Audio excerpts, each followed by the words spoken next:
విశాఖ జిల్లా గాజువాకలో bridge slab కూలింది. ఘటనలో 7గురికి తీవ్ర గాయాలయ్యాయి. వెంటనే వారిని ఆసుపత్రికి తరలించారు. తొగ్లాం రైల్వే బ్రిడ్జి పనులు చేస్తుండగా ఈ ఘటన చోటు చేసుకుంది. బాధితులు బుద్ధీశ్వర్, బోస్, అజిత్, దినేష్, తుసర్, ప్రతాప్, ఉదయ్గా గుర్తించారు. విశాఖ జిల్లా గాజువాకలో కూలిన బ్రిడ్జి స్లాబ్ ఘటన సంబంధించి కాంట్రాక్టర్పై చర్యలు తీసుకుంటామని ఎమ్మెల్యే పల్లా శ్రీనివాస్ అన్నారు. బాధ్యులపై కఠిన చర్యలు తప్పవన్నారు. గాయపడిన వారందరికీ మెరుగైన వైద్యం అందిస్తామన్నారు. ఘటనాస్థలిని వైసీపీ ఇన్ఛార్జి దేవన్ రెడ్డి పరిశీలించారు.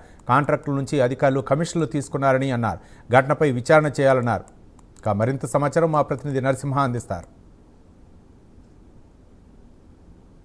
గాజువాక తొంగలాంలో భారీ ప్రమాదం జరిగింది. అయితే నిర్మాణంలో ఉన్న బ్రిడ్జి కూలిపోవడంతో సుమారుగా 7గురికి గాయాలైన ఘటన నెలకొంది. ఒక్కసారిగా స్లాబ్ వేస్తుండగా బ్రిడ్జి నిర్మాణ పనులు చేస్తున్న నేపథ్యంలో ఒకసారి స్లాబ్ వేస్తుండగా కుప్పకూలడంతో 7గురికి గాయాలైంది. అయితే ఒక్కసారిగా ఈ ప్రాంతంలో హుటాహుటిన ఈ యొక్క ప్రమాదం జరగగా స్థానికులు కూడా ఒక్కసారి ఆశ్చర్యకేతులయ్యారు. ఆదివారం కావడంతో కూడా సుమారుగా ఈ ప్రాంతంలో కూడా ఎవరు లేకపోవడంతో కూడా నిష్కారణంగా ఈ ప్రాంతంలో కూడా ఎవరు లేకపోవడంతో కూడా ఏదే విధంగా వారికి సహచర్యలు చేపట్టేందుకు కూడా కొంత ఆలస్యమైంది.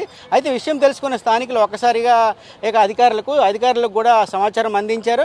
అదేవిధంగా సుమారుగా 7గురికి ఈ ప్రమాదంలో గాయాలయ్యాయి. విశాఖలోని ఈ బ్రిడ్జ్ సుమారుగా 2018లోని ఈ ప్రాంతంలో ఈ బ్రిడ్జ్ ప్రారంభించగా అప్పటికే ఆవుతూ నిర్మాణం చేపడుతూ వచ్చినా కూడా ఈ యొక్క నిర్మాణం పూర్తి అవలేనిసరికి ఈ బ్రిడ్జి కూడా నిర్మాణ పనులు లేకపోవడం కూడా స్థానికులు కూడా ఎంతో కూడా ఇక్కడ పాదాచారులు కానీ ద్విచక్ర వాహనదారులు కానీ నిత్యము నరకయాతన కొనసాగిస్తున్నారు. అయితే ఇక్కడ కూతవేడు దూరంలోని ఇక్కడ ఏదైతే రైల్వే బ్రిడ్జ్ అయితే ఉందో ఆ ప్రాంతంలో కూడా ఇక్కడ రాకపోకలు ఇబ్బందిగా ఉన్న నేపథ్యంలో ఇక్కడ ఏపీఐఏసీసీ జీవీఎంసీ సంయుక్త ఆధ్వర్యంలో ఇక్కడ సుమారుగా ఇక్కడ 7-8 పిల్లర్ మధ్యన ఈ ప్రమాదం అయితే జరిగింది. అయితే ఈ విధంగా నిర్మాణ పనులు ఒకసారిగా స్లాబ్ పనులు చేస్తుండగా ఒకసారిగా బ్రిడ్జి పడిపోవడంతో కూడా ఒకసారిగా 7గురిలోని ఒక వ్యక్తి మటుకు బయటకు వచ్చే పరిస్థితి అయితే నెలకొంది. అయితే 7గురిలో ఒక 5గురి పరిస్థితి కొంచెం కూడా అది వైద్యరీత్యా కొంచెం కూడా బాలేదని కూడా వైద్య నిపుణులు కూడా చెప్తున్నారు. అయితే స్థానికంగా ఉన్నారు. అయితే ఈ ప్రాంతంలోని అయితే ఏ విధంగా ప్రమాదం జరిగింది, మీరు ఎక్కడ ఉన్నారు అప్పుడు ఆ టైంలో? రేకుల అవతల ఉన్నామండి. ఆ రేకుల అవతల గడ్డి కుప్ప కూడా ఉన్నామండి. ఎలా జరిగింది ప్రమాదం? ప్రమాదం ఉంటుంది అంటే కాంగ్రెస్ చేస్తుండగా 12 పోకాలు బడాల మీద తిరబడిపోయిన తర్వాత మేము అది పారిపోతాం భయం పడిపోయి. మీరు చెప్పండి. అయితే ఈ ప్రాంతంలో ఒక్కసారిగా మీరు ఈ క్రీడా అయితే కోతవేడు ప్రాంగణంలోనూ క్రికెట్ మైదానం ఉంది, మీరు క్రికెట్ ఆడుతూ చూస్తున్నారు. ఒకసారి శబ్దం రావడంతో మీరు ఎలాగ రియాక్ట్ అయ్యారు? అది మామూలు మేము చూస్తున్న కన్స్ట్రక్షన్ అవుతుంటే సడన్గా సెకండ్ పార్ట్లో కొలప్స్ అయిపోయింది బ్రిడ్జ్ అంతా కూడా. తర్వాత వెంటనే కుర్రోళ్ళందరూ కూడా అవతల రేకులు ఉంటే అవన్నీ ఎరగొట్టుకొని ఏమైందని చూసినప్పటికీ మొత్తం రాడ్లలో ఉండిపోయారు వాళ్ళందరూ కూడా. వెంటనే మేము ఇంకా అంబులెన్స్ కాల్ చేయడం జరిగింది ఫస్ట్ ఆఫ్ ఆల్. తర్వాత వాళ్ళందరినీ ఆ పైనుంచి తీయడం, అప్పటికే లోపల కాంక్రీట్ చాలా ఎక్కువగా ఉంది. అందులోంచి వాళ్ళందరినీ బయటకు తీసుకొని బయటకు వచ్చిన తర్వాత పోలీసు వాళ్ళు, అంబులెన్స్ అవన్నీ వచ్చాయి. వాళ్ళని హాస్పిటల్ తీసుకెళ్ళడం కూడా జరిగింది. అందులో తెలుగు వాళ్ళు 2 ఉన్నారు, సివిల్ ఇంజనీర్స్. వాళ్ళకి బ్యాక్ బాగా ఇంజూర్ అయింది 2కి. మిగతా 5 మెంబర్స్ కూడా కాళ్ళు ఇరిగిపోవడం, చేతులు ఇరిగిపోవడం జరిగింది. మీరు చూస్తుంటే ఈ ప్రమాదం అయితే క్వాలిటీ లేకపోవడం వల్ల పడిపోయింది అంటారా, లేదంటే ఇతర కారణాలనే అంటారు? అది క్వాలిటీ గురించి మనకేం తెలియదు. అది ఏంటంటే మెయిన్ ఫస్ట్ ఆఫ్ ఆల్ మనం చూసినా తెలిసిపోతుంది. స్కఫోల్డింగ్ పైపులు కూడా చాలా తుప్పటిసా ఉన్నాయి. అది అసలు ఏం బాగాలేదు కూడా. అది మనం చూసినా కూడా చెప్పొచ్చు ఎవరైనా కూడా. స్కఫోల్డింగ్ మెయిన్ మిస్టేక్ అది. చూస్తుంటే ఇప్పుడు ఈ ప్రమాదాలు, ఇటువంటి ప్రమాదాలు జరగకుండా అధికారులు ఏ పరంగా చర్యలు చేపడితే బాగుంటుంది మీరు భావిస్తున్నారు? అది సేఫ్టీ కూడా ఫస్ట్ ఆఫ్ ఆల్ ఎవరైనా వర్క్ చేస్తున్నప్పుడు సేఫ్టీ వాళ్ళని కూడా అక్కడ పెట్టడం ఉండాలి. అది వాళ్ళు కూడా లేరు.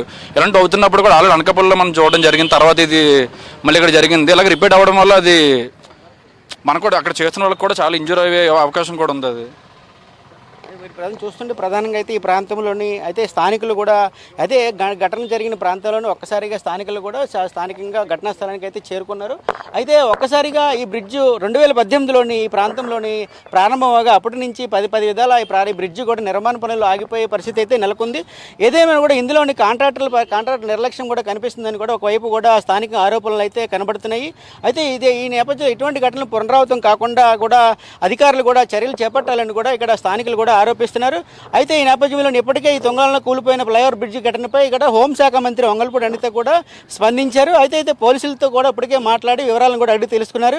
అయితే ఈ నేపథ్యంలో సింగపూర్లో అధ్యయన పర్యటనలో ఉన్నటువంటి హోంశాఖ మంత్రి ఉన్నప్పటికీ కూడా ఎప్పటికప్పుడు ఈ యొక్క ఘటనపై కూడా వివరాలు ఆరా తీస్తున్నారు.